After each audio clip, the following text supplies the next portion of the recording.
자, 그래서 계시록 서문에 나타난 그리스도가 있습니다. 이제도 계시고 전에도 계셨고 장차 오시리와. 또 그의 보좌 앞에 있는 7영과 충성된 증인으로 죽은 자들 가운데 먼저 나시고.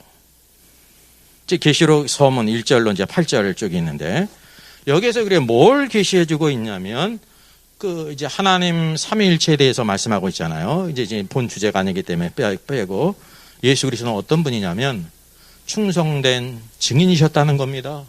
누구의 증인이셨어요? 하나님의 증인이셨어요. 오직 하나님의 뜻을 향하면 하나님을, 아버지를 증거했다니까요. 그리고 죽은 자들 가운데서 먼저 나시고 땅의 임금들의 머리가 되신 예수 그리스도. 예수 그리스도는 땅의 임금들의 머리가 되신다는 거예요. 이 땅에 수많은 왕들이 있지 않습니까? 임금들이. 그 임금들의 머리가 되시는 만왕의 왕이시라는 것을 계시록에서 우리에게 보여주고 있습니다. 그리고 6절. 그의 아버지 하나님을 위하여 우리를 나라, 왕국과 제사장으로 삼으신. 이게 왕국으로 삼았으니까 왕국은 어떤 의미를 가지고 있는 겁니까? 왕국으로 삼았다는 건. 왕으로 삼으셨다는 거예요. 왕국으로 삼으셨다는 것은. 그게 모여서 왕국이 되니까. 교회는 왕들의 모임이 돼야 된다는 겁니다. 하나님의 계획이. 그리고 제사장으로 삼으셨어요. 그래서 왕 같은 제사장이에요. 구약에 왕 같은 제사장이 있습니까? 없습니까? 없죠. 왕이면 왕이고 제사장이면 제사장인데, 우리는 교회는 바로 뭐냐면 왕 같은 제사장으로 부르심을 입었다는 거예요. 그래서 그에게 영광과 능력이 세세토 있기를 원하노라 그랬습니다. 우리를 왕 같은 제사장으로 삼으신 주님이라는 거죠. 땅의 임금들의 머리, 왕국과 제사장으로 삼으신 그리스도. 그리고 또 7절은 그가 구름 타고 오시리라 그랬습니다. 다시 구름 타고 다시 재림하시는 그리스도를 성경이 보여주고 있는 것입니다. 이게 그래서 전체 서문이에요. 일부분으로서 첫째, 둘째가 있는 게 아니라 여기에 구름 타고 오시는 게 아니에요. 그러니까 이거를 이해를 못하니까 아주 단순한 문장인데, 무천년설에 주장하는 이 필자서원 같은 경우는 그가 구름 타고 오시리라를 뭐라고 해서 그래요? 오시리라가 엘코마인데 엘코마에다가 이제 가다라는 뜻으로 해석할 수 있다 그래가지고 그가 구름을 타고 가시리라 그래가지고 뭐로 해석하냐면 승천으로 해석을 하는 거예요. 그러면 승천할 때 각 사람의 눈이 그를 보겠고가 이 미래형이거든요. 그럼 승천이 아직 안 이루어졌네. 각 사람이 다 봐야 되잖아. 예수님이 승천할 때 누구만 봤어요? 각 사람이 본 게 아니면 제자만 봤습니다. 승천은 제자만 봤어요. 그를 찌른 자들도 볼 것이요 그랬어요. 볼 것이요가 또 미래형이야. 어쨌든 찌른 자가 봐야 되잖아요. 찌른 자는 있지도 않았는데 어떻게 봐요? 승천의 현장에 사도행전에 가면 알지 않습니까? 또 땅에 있는 모든 족속이 그를 그로 말미암아 애곡하리라 그랬습니다. 애곡한다는 거는 회개한다는 뜻이잖아요. 근데 우리가 여기를 흔히 모를 수가 있는데, 모든 족속은 이제 이방 민족을 가리키는 족속 뜻이 아닙니다. 이게 휠라이는 유대 지파를 가리키는 거예요. 족속인데 유대의 12지파를 가리킬 때 지파로 번역될 수 있고 족속으로도 번역될 수 있어요. 누가 보는 거냐면 그 땅의 백성 유대인들이 본다는 거예요. 장차 주님이 재림할 때. 그러니까 통곡하리라 애곡하는 거니까 뭐 하는 겁니까? 회개하는 거예요. 회개하고 돌아올 자들. 이게 이 재림에 대한 건데, 이거를 갖다가 무천년설은 성경을 이해하지 못하니까 완전히 구조를 바꿔놓으니까 이거를 승천으로 그냥 어거지로 막 그렇게 해석한다는 거죠. 어거지로. 예.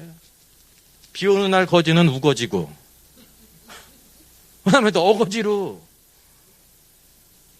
성경은 절대 이게 동의를 하질 않아요. 근데 이거를 배우는 사람들이 성경과 똑같이 모르기 때문에 그런가 보다라고 생각한다니까요. 성경이 없어. 제가 볼 때. 신학보다 중요한 게 성경이에요. 신학이 중요한데 왜 중요하냐면 성경의 원리를 이렇게 끄집어냈기 때문에 아주 성경의 권위가 있는데, 수많은 신학들이 있잖아요. 그러니까 잘못된 신학, 오류가 있을 수가 있습니다. 그 과정이 있기 때문에, 잘못된 신학이 있기 때문에 우리가 성경으로 분별을 해야 된다는 거죠. 그래서 무천년설은 이 말씀을 갖다가 뭐로 해석을 하냐면 승천으로 해석해요. 승천. 예? 승천은 서신서대에 안 나오고요. 승천은 사도행전 1장에만 있지 2장에도 안 나오고 3장에도 안 나와요. 오순절 성령이 마시는데 무슨 뜬금없이 승천이 나오고 탄생이 나오고 그럽니까? 시간은요 이렇게 일정하게 흘러가는 거예요. 직렬로 일정하게 흘러가는 거예요. 왔다 갔다 병렬로 흘러가질 않아요. 내가 3살 살고 10살 살았는데 하나님께서 기회를 또 주셔가지고 또 3살이 왔다가 10살 살고 그러질 않아요. 또 한 번 3-4번 해가지고 3살부터 10살까지 또 살고 그런 경우가 없어요. 아무도. 시간은 이렇게 흘러가는 거예요. 성경도 마찬가지죠. 왜냐하면 구속사니까 시간 안에 흐름에 역사하지 않습니까? 병렬이라는 건 있을 수가 없는 겁니다. 저문에 나타난 그리스도 어떤 분이냐? 충성된 증인이 되셨고 우리를 위해 죽으시고 살아나실 뿐만 아니라 우리를 제사장과 왕국으로 삼으신 분이다. 이게 뭐냐면 신앙생활의 목표입니다. 왕국으로 삼으신. 그리고 그분이 구름 타고 다시 오실 것을 우리에게 보여주고 있습니다. 이게 이제 계시록의 전체에 대한 거예요. 그래서 예수 그리스도의 계시라는 거는 어디에 대한 말씀이냐면요. 요한계시록 전체를 아우르는 말이에요. 왜냐하면 창세기로부터 모든 말씀이다. 누구를 계시해요? 예수 그리스도를 계시하고 요한계시록도 동일하게 요한계시록도 예수 그리스도를 우리에게 계시해주고 있는 것입니다. 그 이후에 나오는 1장 9절 이하가 있죠. 여기 외적으로 보게 되면 요한에 대한 설명입니다. 나 요한은 너의 형제요. 그랬죠? 예수의 환난에 동참하는 자요. 그죠? 형제란 말은 뭐냐면 아버지의 생명이 동일하게 있는 자가 형제입니다. 예수님이 부활하신 후에 제 아들에게 뭐라고 말씀하세요? 내 아버지, 너의 아버지. 그리고 제 아들을 내 형제라고 부르셨지 않습니까? 그러니까 뭐냐면 아버지의 생명 성령이 그들에게 임하셨어요. 그래서 부활하신 후에 예수님께서 어떤 행동을 하셨습니까? 제 아들에게 후숨을 내쉬면서 뭘 받아라? 성령을 받으라 그랬어요. 성령 받았을까요? 못 받았을까요? 성령을 받았죠. 성령은 바로 뭐냐면 예수 그리스도의 영이며 호흡이에요. 부활하신 예수님께서 숨을 내쉴 때 이 숨이 푸니마예요. 푸니마. 숨이면서 우리 안에 들어올 때 그 우리의 생명이 되고 영이 되는 거예요. 주님이 부활하심으로. 이전에 주님은 육신 안에 계셨기 때문에 우리 안에 계실 수 없지 않습니까? 베드로 안에 들어가면 배가 찢어지잖아요. 누구도 들어갈 수가 없지. 근데 부활하신 후에는 영으로 들어가신 겁니다. 우리의 생명이 되시기 위해서. 오순절 성령은 뭐냐면 그분의 사역을 위해서 성령 충만함을 받은 거죠. 그게 충만입니다. 성령 충만.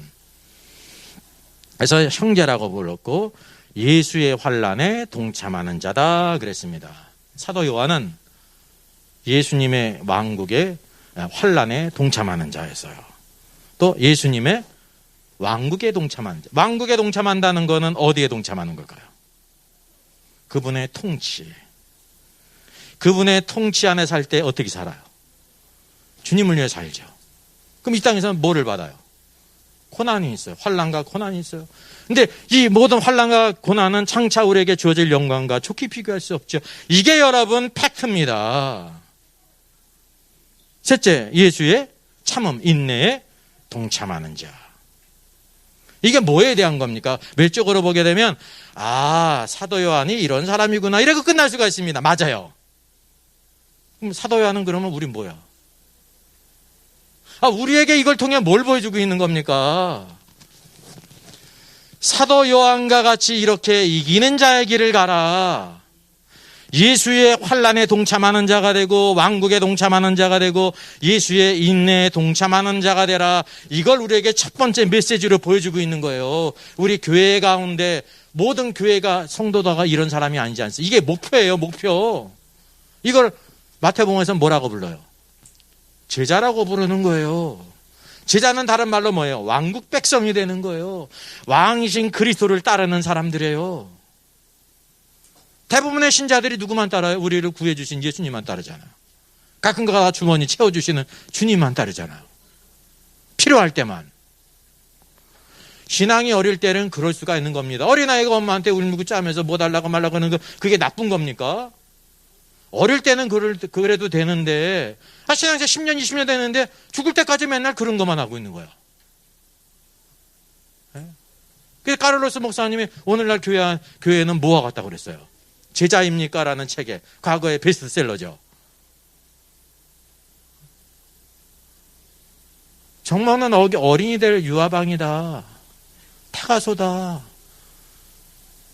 차 울고 짜고 나만 봐달라고 사랑으로 보듬어주고 끝까지 그냥 죽을 때까지. 그러지 않으면 사랑이 없다고 그러는 거야. 그 사랑의 문제가 아니라 그러니까 왕국 안에서 살아본 경험이 없어. 신앙생활을 50년, 70년 했어도 왕국을 몰라 그분의 통치와 그분의 다스림 안에 의롭게 살고 주를 위해 살아야 된다는 걸 모른단 말입니다. 그래서 여기 뭐냐면 교회의 비전을 보여주고 있는 겁니다. 그래서 요한에게 이 놀라운 계시의 말씀이 주어진 거예요.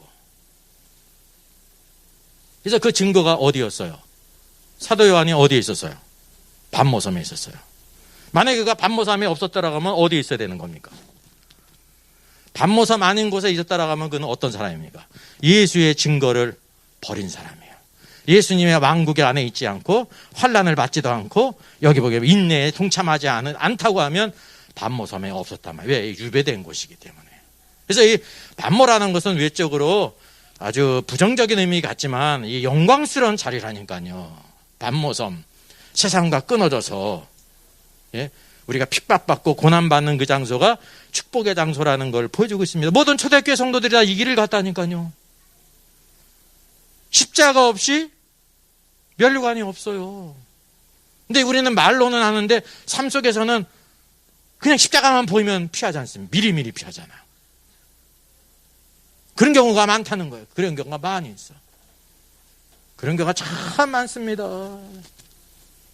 그게 이제 어린 신자면 이해가 되는 거예요. 어리면 늘 중심이 자기 삶의 중심이거든요. 근데 그게 이제 어떤 일부가 아니라 보편적인 것이기 때문에 오늘날 메시지가 그러기 때문에 그래요. 성경을 이렇게 오해를 했단 말입니다. 그래서 첫 번째 메시지가 교회 가운데 목표를 우리에게 보여주고 있습니다. 이게 누구예요? 예수 그리스도의 몸이에요. 몸. 주님의 영광은 바로 뭐냐면 이런 사람을 얻는 거예요. 몸인. 오늘날 교회의 문제는 머리이신 그리스도의 문제예요? 몸인 교회의 문제예요? 몸인 교회의 문제, 신자의 문제지 않습니까? 이런 신자가 되면은 영광을 돌리거든요. 세상에서도.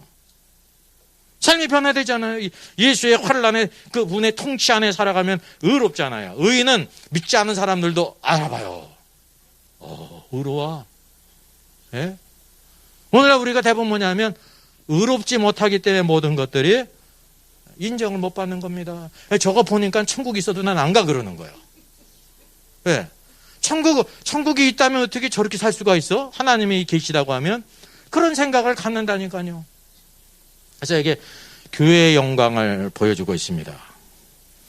교회에 대한 거죠. 9절 이하를 또 뭐가 있습니까? 10절을 보게 되면 내가 보는 것을 두루마에 써서 7교회에 보내라 그랬습니다. 그래서 몸을 돌이켜 나에게 말한 음성을 알아버리고 돌이킬 때라고 말했습니다. 뭘 봤어요? 7 금초대를 봤어요. 여기 사도 요한이 몸을 돌이키지 않았다고 하면 금초대를 볼 수 있습니까? 없습니까? 없죠. 그냥 음성만 들은 거 아닙니다. 음성을 들었는데 그 음성을 알아보기 위해서 몸을 돌이켰다는 겁니다. 여러분 이게 자연스럽지 않습니까? 우리가 항상 주의 음성을 들을 때에 어떻게 해야 되냐면 몸을 돌이켜야 돼요. 삶의 방향을 주님께로 돌려야 되는 거예요. 돌릴 때 뭐를 봐요? 금초대를 보는 거예요. 금초대를 봤다니까요. 만약에 사도 요한이 주의 음성을 들었어도 그냥 가만히 있었으면 음성만 듣고 7교회에 편지하러 가시는구만. 그래 끝났을 겁니다. 근데 그 음성을 듣기 위해서 몸을 돌이켰단 말이죠. 몸을 돌이켜. 오늘도 삶의 방향을 그리스도께로 돌이키게 하십니다. 이게 정상적인 겁니다. 음성을 듣는데 이게 대체 누구의 음성인가? 이게 돌아봐야 정상이지. 근데 뭘 봤어요? 금초대를 본 거야. 7 금초대를. 7 금초대가 그건 무엇입니까? 이게 교회에 대한 계시예요. 교회를 성경은 뭐라고 얘기하고 있습니까? 금등대예요. 우리 개역개정은 촛대로 번역됐는데 촛대는 초가 있잖아요. 촛대는 어떻게 해서 빛을 내요? 초가 자신을 태워가지고 빛을 내잖아요. 아닙니다. 등대예요, 등대. 등은 뭐가 타는 거예요? 기름이 타는 거예요. 기름이. 이게 원어가 이게 바로 뭐냐면 램프 스탠드예요. 등대, 등대. 이제 금 등대를 봤다는 겁니다. 이 금 등대가 뭐라는 겁니까? 여기 20절 말씀.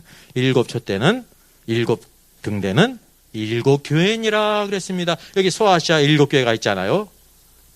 뭐 서머나 교회도 있고 두아디라 교회도 있고 버가모 교회도 있고 라오디게아 교회도 있고 막 그런데 모두 다 뭐라는 거예요? 아니 에베소 교회 정도면은 금등대 괜찮아. 서머나 교회도 금등대 괜찮아. 빌라델비아 교회 금등대 괜찮아. 근데 세상과 결혼한 교회 버가모 교회는 뭐가 돼야 좋습니까? 노등대. 정도에도 대단한 거 아닙니까? 라오디아 교회도 마찬가지고 노등대 정도 하면 적절한데 다 뭐예요? 금등대예요. 본질을 우리에게 보여주고 있는 것이 본질. 본질은 누구에게 속한 거예요? 하나님께 속한 거. 예수 그리스도 우리가 하늘로부터 온 본질을 보여주고 있는 거예요. 우리가 볼 때 심히 그냥 라오디아 교회 같고 버가모 교회 같고 그럴지라도 그 본질이 뭐와 같다는 걸 보여주냐면 금이라는 겁니다. 금은 변하지 않는 성질을 가지고 있지 않습니까? 모든 것들 가운데 변하지 않는 분은 누구밖에 없으세요. 하나님이셔요. 하나님. 하나님의 본성이 금으로 나타난 거예요. 성막에 제일 많이 쓰인 게 금도 있고 은도 있고 놋도 있고 다 의미가 있지 않습니까? 그 재료에 따라서 의미가 있는 것처럼 교회에는 바로 하나님께 속한 것이기 때문에 금등대는 거예요. 그 본질이 금일 뿐만 아니라 빛을 낸다는 겁니다. 여러분 이 세상 정부는 빛을 내는 게 아닙니다. 생명의 빛을 낼 수가 없어요. 죽음의 권세, 죄의 문제를 해결할 수가 없어요. 오직 예수 그리스도께서 죽은 권세를 깨뜨리셨기 때문에 교회를 통해서 이 어둠을 이기게 하시고 죄를 이기게 하시고 복음의 권세를 우리에게 주셨단 말이죠. 그래서 사도 요한은 교회가 어떤 것이라는 것을 알았어요. 교회는 금등대구나. 오늘도 우리가 교회를 바라볼 때 금으로 만든 등대. 그리고 등대 사명이 뭐예요?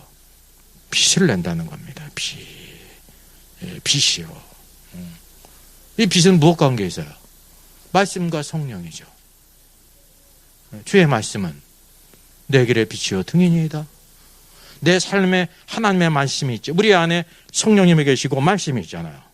모든 사람에게 필요한 것이 하나님의 말씀입니다. 뭘 증거하라고 그랬어요? 세상 명언을 증거하라고 그랬어요? 하나님의 말씀. 진리를 아는데 하나님께서 원하신데 이 진리 하나님의 말씀을 증거하라는 거예요. 뭘 먹이는 거예요? 내 양을 먹일 때 하나님의 말씀의 꼴로 먹여야 된다는 것입니다. 오늘날 수많은 헛된 것 독초들로 먹이지 않습니까? 그 사람들은 좋아하죠. 세상 얘기하면 시간도 잘 가고 재미있고 좋아. 이 자리는요, 자기가 하고 싶은 얘기 하는 자리가 아닙니다. 하나님 말씀만을 증거하는 자리라니까. 이게 교회의 회복이에요. 이것이 없기 때문에 신앙생활에 다 털어지고 영적인 사사시대가 됐다는 거죠. 근데 교회의 영광을 보게 하셔요. 그래서 계시록의 관점이 바로 뭐냐면 예수 그리스도께서 교회를 보게 하셔요. 교회뿐만 아니라 뭐를 봅니까? 그리고 그 일곱 금촛대를 보게 될 때 일곱 금촛대 사이에 인자 같으신 이가 발에 끌린을 입고 가슴에 금띠를 띠고 이렇게 머리에 덜 시기가 흰 양털 갖고 쭉 나오지 않습니까? 예? 이 인자 같은 이가 누구세요? 사람의 아들이신 예수 그리스도세요. 인자의 인자. 그분이 승천하신 그대로 인자로 승천하셨잖아요. 지금 어디에 계셔요? 하나님 보좌 우편에 계시죠. 그리고 그분이 뭘 하고 계시냐면 지금 하늘에 계시지만은 대제사장으로서 일곱 교회는 모든 교회를 대표하지 않습니까? 그 가운데 거니신다는 것은 모든 교회들을 돌보고 목양하신다라는 걸 우리에게 보여주고 있는 겁니다. 승천하신 그리스도를 뭐 하시냐면 대제사장으로서 모든 교회들을 돌보고 계시는 겁니다. 목양하시고 앉아 계시는 게 아닙니다. 그 오른손에 뭐가 있어요? 7별이 있다 그랬어요. 그래서 승천하신 그리스도는 대사장으로 교회를 돌보고 계시다. 첫째의 관점이 교회예요. 교회는 뭐기 때문에? 그분의 몸이거든요. 그분의 몸은 무엇으로 예표되어 있습니까? 신부거든요. 신부.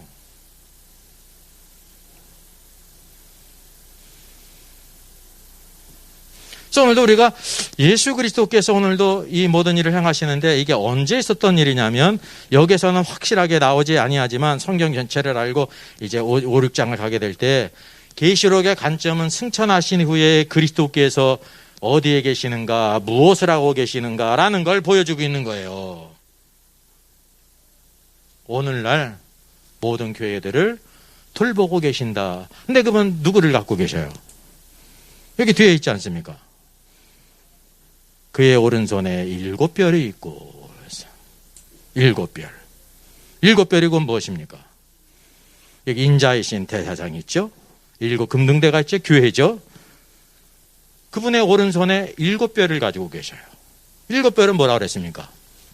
7교회 사자. 이거 부처님설은 또 7교회 사자를 뭐라고 그래요?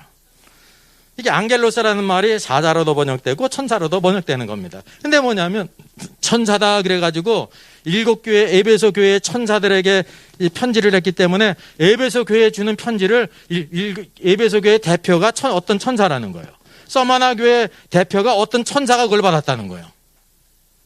그 성경을 크게 오해한 거죠.